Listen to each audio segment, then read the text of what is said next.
Hi friends, this is DaintyTank. Thank you for joining me. This is Highway Blossoms Part 15.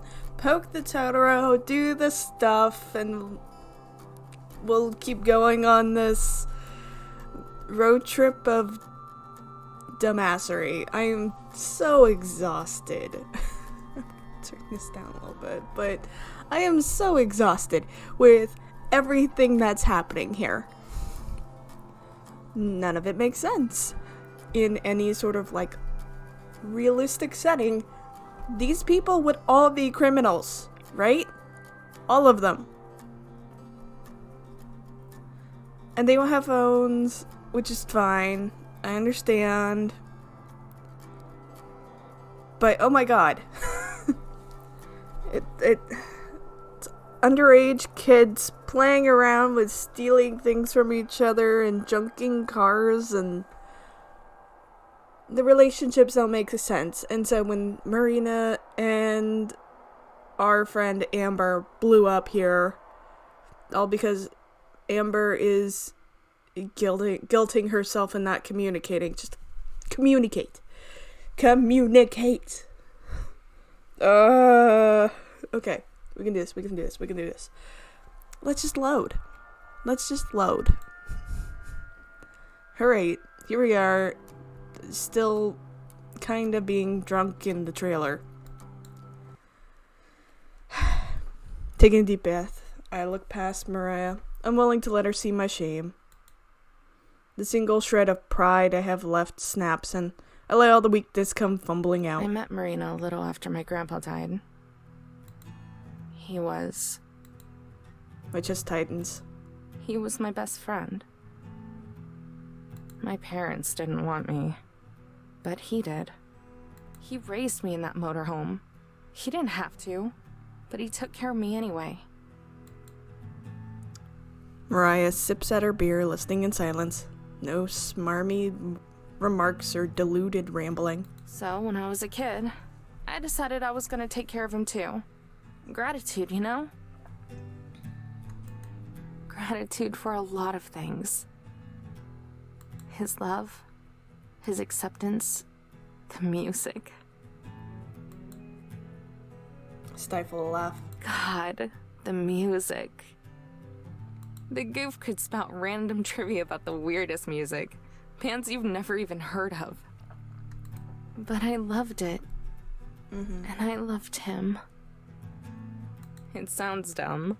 A little girl feeling responsible for some full-grown geezer. I didn't care, though. I wanted to prove how much he meant to me. And that's how it worked for the longest time. But then he got sick.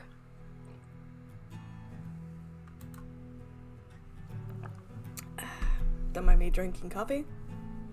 I funnel down the beer and reach for another one. Mariah shoves her hand in front of me and pops off the cap, whereas the next cycle of heartbeats starts closing in. I whisk back the bottle and force it down. Soapy foam rushes to the top, spills over as I pull back. Mariah only shrugs. That festival? He was the one who bought those tickets. It was gonna be our trip. Oh.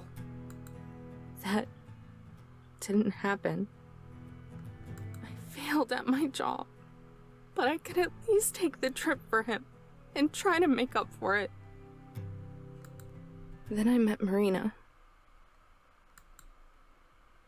A smile slips onto my face. Despite everything, even just saying her name makes me feel cheerful. She was really cute and needed a ride, not to mention oblivious.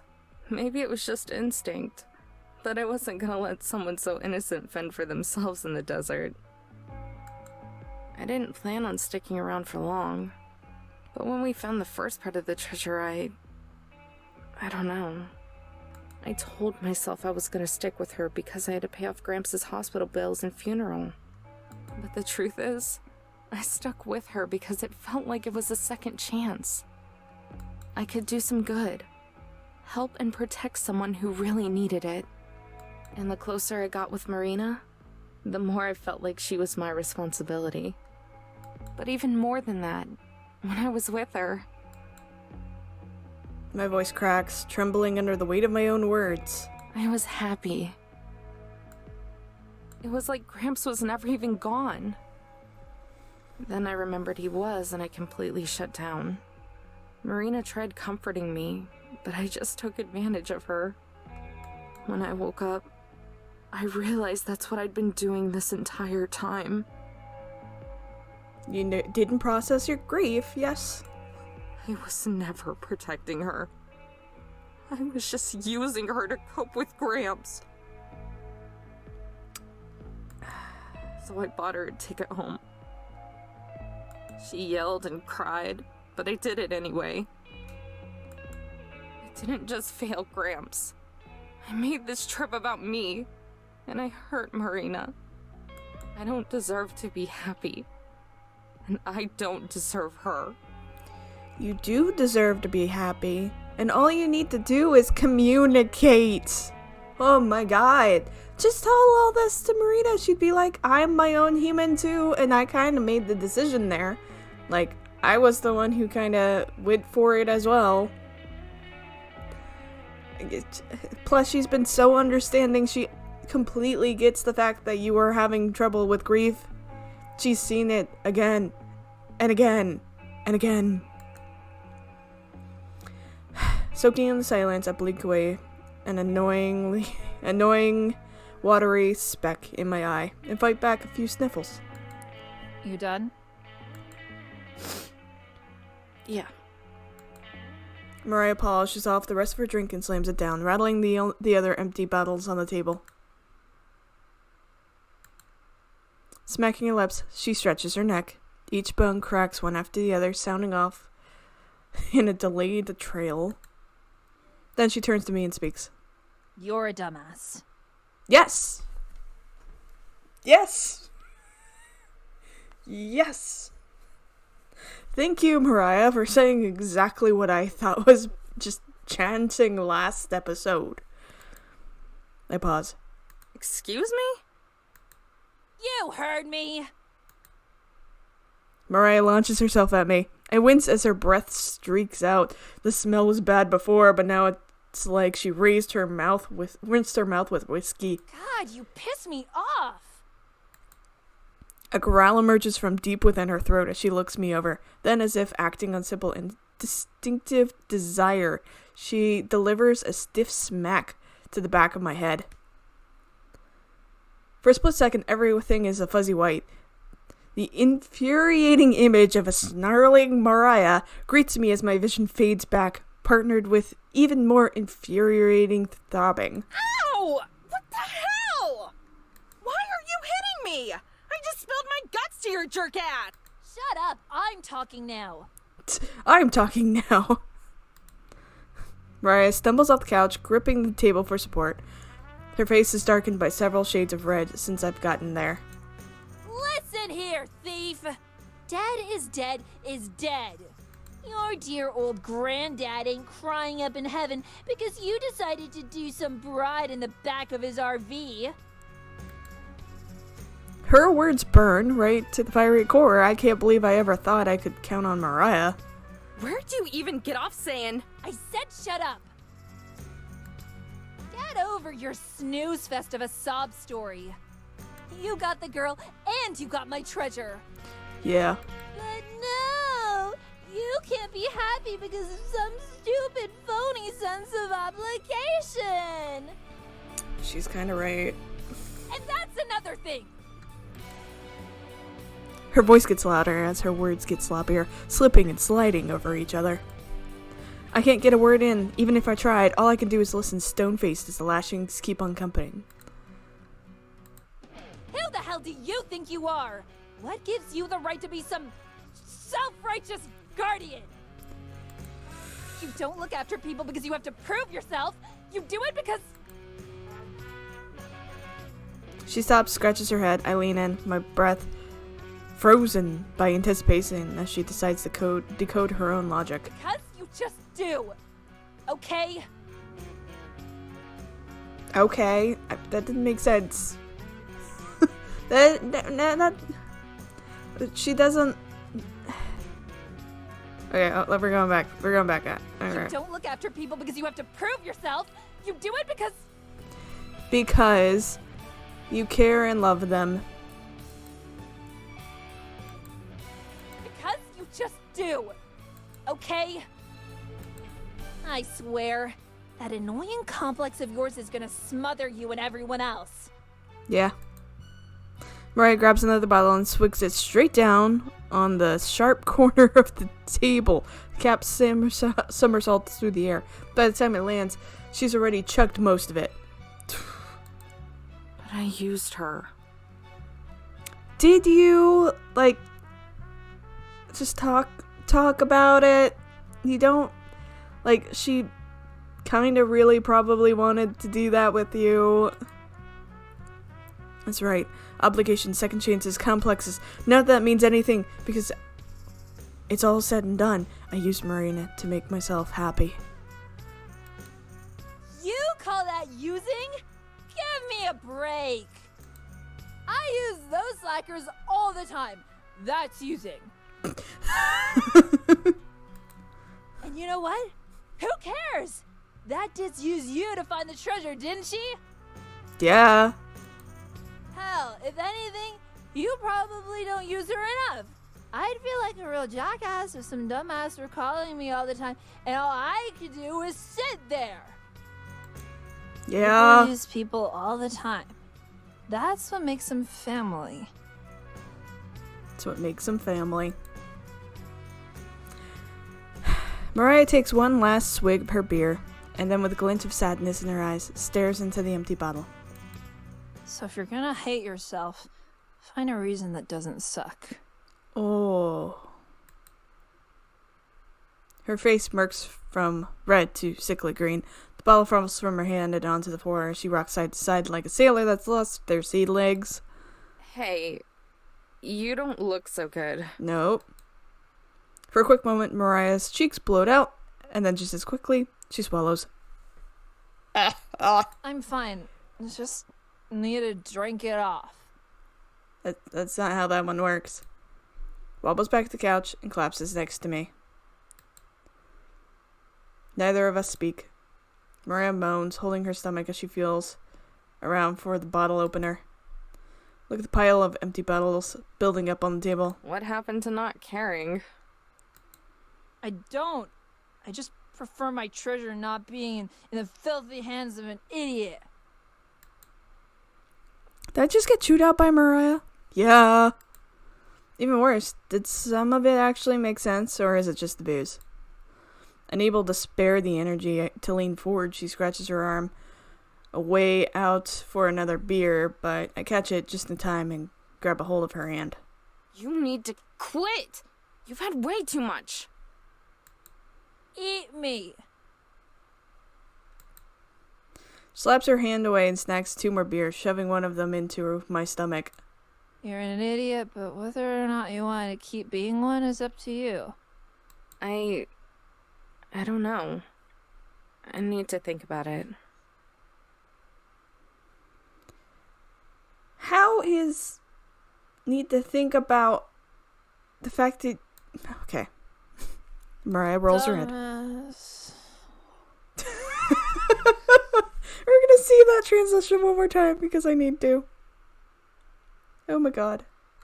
Dumbass. That's basically me this entire time. Nothing she says burns anymore. Now it only stings with this acidity of truth. Getting over it, letting Mariah in, really letting her in. It's just not that easy. Why? My god. It's never been that easy. It is. It is. Communicate. Communicate. Communicate your feelings. It's fine. But if I don't... Putting my hand on my thigh, I squeeze the outline of the cassette. Mariah rinses out her beer and grunts. Sighing, I raise up mine and we clank them together.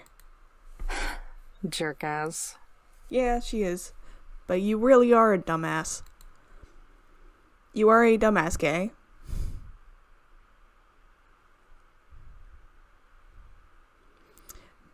Massaging the drunk away, I nurse my head as it pounds in rhythm with my heartbeat. Table has become a stockpile of empty promises and broken dreams, foundations beneath even emptier bottles. Mariah is still at my side, slumped over and passed out. She might be a super heavyweight, but I decided to stick around and keep an eye on her. Soon, Joe and Tess will be back and they can take care of the rest. I watch the slight movements of her chest as she breathes in and out. Seeing her so quiet is eerie. It's hard to believe there's still a person underneath all that yelling and obsessiveness. But there she is. People use other people all the time. That's what makes them family. It sounds gross and awful, but those words have been echoing inside me since she said them. That's the one that echoes inside you? I used Marina to cope. There's no denying that. But Mariah said that Marina used me to find the treasure. If that's true, then why don't I feel used? Why did I always feel genuinely wanted by her? Oh my god. She relied on me. Is that using? It's all I ever wanted her to feel like she could do. Her trust is the most important thing to me. And maybe if you communicated, then you could find out how she felt about you. Sorry, I am so done. But no matter how much I wanted it, I knew I didn't deserve it. Because I felt like I was betraying Gramps and would just drag her down with me. Drag her down to the music festival? Drag her down where? Like, she doesn't want to go home. The only thing you've really done is just banish her. What about her, though? Marina was furious when I left, but she wanted to understand. She wanted to help. She wanted to communicate. Dumbass. I wanted her to rely on me, but maybe she wanted me to rely on her, too. Reaching into my pocket, I pull out the cassette and hold it in my palm of my hand. The sight of the ribbon all torn and tangled doesn't choke me up or ignite a bitter explosion of anger like earlier. All it does is serve as a numbing reminder of all my regrets. Her wording was off, but Mariah was right. I never let myself rely on Marina. Yeah, you didn't. From the very start, I always treated her like a kid, and never as an equal. No wonder she got upset. She wanted to do as much for me as I was doing for her, but I would never let her in long enough for that to happen. Of course she wouldn't say no if I made a move. It was the only opportunity she had. Yeah. And she was kind of probably excited for the opportunity because you had literally shut her out. Again and again and again. If I go back as I am now, things will never get better. I'll just keep treating Marina like a kid, never letting her in, and she'll just smile and bear it until she explodes, like earlier. I knew what I have to do, and yet it feels like a betrayal thing that and anything else I've ever done this far. But if I don't do it, then I'll never truly hope to do right by Marina. Stagger to my feet. Turning around, I take one last look at Mariah before deciding to take off her bandana and lay it out on her side. In another life, maybe you would be my type. Oh, that's so creepy, my love. No. She's asleep. She's passed out asleep. Then walk to the door, take a breath, and step outside. Night sky is deep and clear, embedded with rich blue, draped behind the globe of the constellations. Its light is all that guides me as I sludge my way through the thickness of sand, wandering from Mariah's RV with a destination of nowhere. Finally, I've gone far enough, where the haze of the city lights can't be seen, where the distance of the motorhome can't be gauged. I'm alone for the first time. I'm truly alone. And this is where the coyotes get you. Free from the treasure, free from the festival, free from responsibility, free from even Marina. Sitting down, I sink into the sand and look at the stars. Is this gonna be a big, deep feeling? Remember that time in Wyoming? When we camped out on the Great Plains? Oh, you're talking to Gramps. The whole sleeping under the stars thing seemed like the coolest idea ever to little me. You were so excited to teach me about the constellations. Ooh. Didn't matter that you sucked at astronomy, you just kept mislabeling them. I made sure to read up on them later, by the way. That was the Big Dipper, not Hal's guitar. But that's okay. I still got a kick out of it. Besides, that's not the type of thing I expected to learn from you anyway. What I really remember from that trip was the s'mores. Pretty sure you only liked them burned because you were so old. Really stuck with me, though. Can't have s'mores any other way now. I think I may have converted someone else to the burn side, too. She has a huge sweet tooth, though, so I shouldn't be too surprised. Still, it made me really happy when she said she liked it. I stare down and pet the cassette, feeling my thumbs over its holes and brown blotches and I stains. think you'd like her a lot. She's a sweetheart. Always cheery and nice, even when she really shouldn't. Don't know how she does it, but she can somehow deal with me and my moods. This is her first time ever leaving home, and it shows. I worry about her a lot. Kinda like how I worried about you. Kinda like how I still do. A tear drips onto the cassette. I didn't even notice it trail down my cheek or the rest. Maybe I got attached too easily and really did use her. But I don't want to leave. I love her so much. And I want to prove I'm worth loving too. Would you hate me? Why would your granddad be hating you for you getting love? Like, that's what he did. He loved you, so he would love that you were in love with someone else. Would I be letting you down if I decided to be happy instead? I understand she's dealing with her grief, and it takes time, especially for someone who doesn't have a lot of just foundation in their life, and this is very unsettling.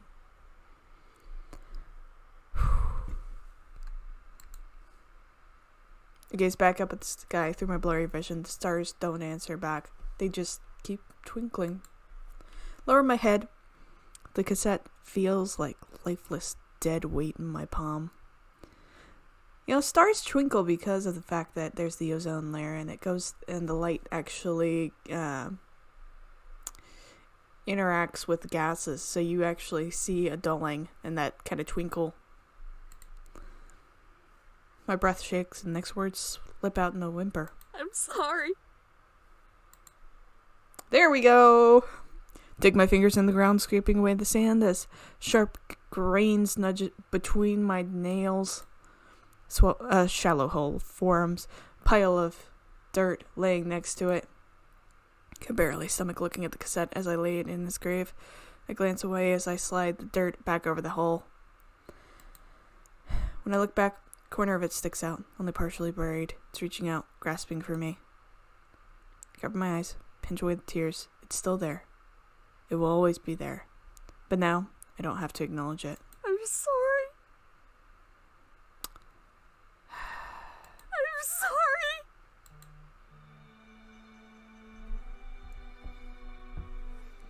I'm not sorry. Like, oh my god, honeybee. Sorry, my phone letting me know I am important and need to take my pills on time. Whew. Drenched in sweat, I gasp to life and hack the sand out of my mouth.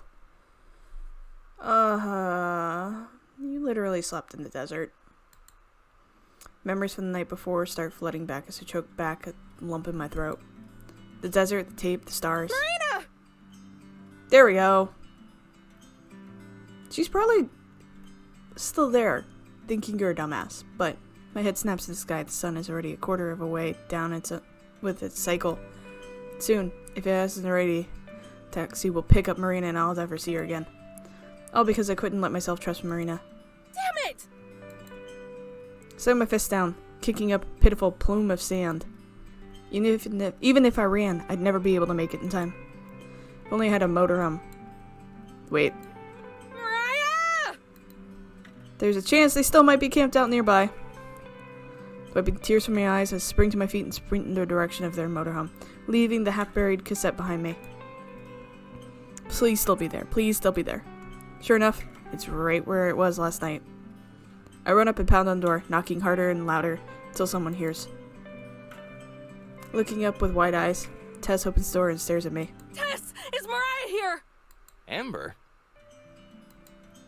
Joe slumps off the couch and joins Tess at the door. Sheesh, you're a wreck. Everything okay? Quick, the time! Huh? The time! What time is it?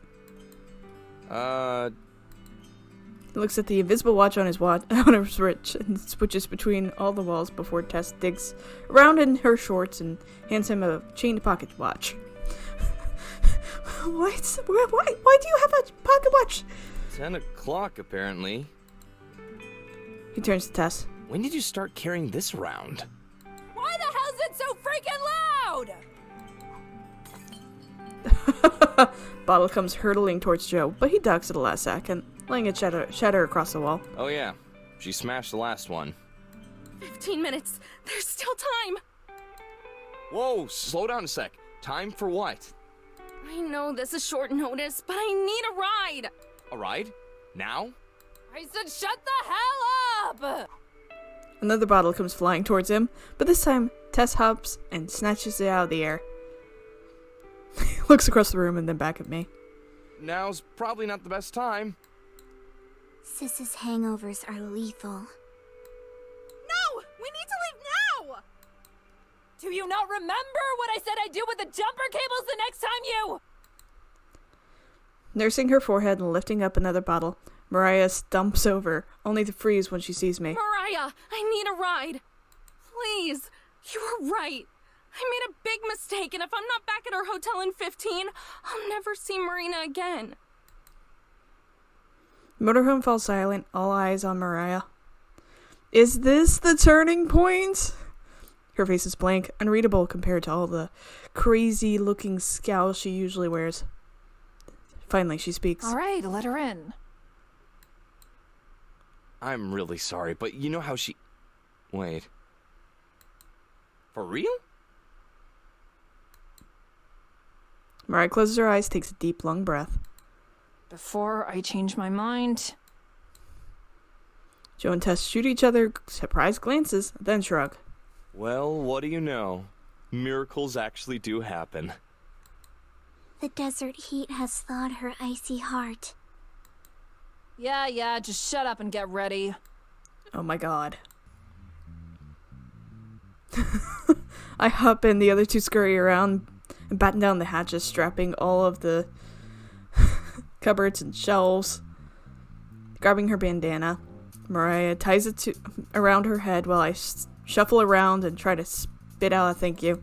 So, I should probably... We're all set. I'll take the wheel. Joe rushes past us with the keys, but Mariah trips him and snags them from his hand. No way! You drive like an old man. I'll drive. You drive like an old man. No, I drive like a normal person. You just happen to drive like a maniac. Besides, you're hungover. It'll be fine. Come on. Oh god. Oh god. Oh god. Oh god. They both dart over to the front seats and the RV roars to life. Okay, that was a lot with feelings and emotions and things that are happening. I think I'm going to cut it there. I don't understand why any of this is happening, but it is. It is. Come back, subscribe, hang out, do the things, do the stuff. I also recommend it from the same studio, but they closed plot holes. A lot better there. The Heart of the Woods series. If you haven't seen it, you really should. I'll put a link up top and in the iCard for you to hit. It's honestly really fun. I had a lot of fun with it. You should definitely check that one out. And come back next time, because apparently we're actually going to have feelings, emotions, and communication this time. Who knew? Sounds lovely, doesn't it? Alright. I love you all, and I'll see you next time. Bye!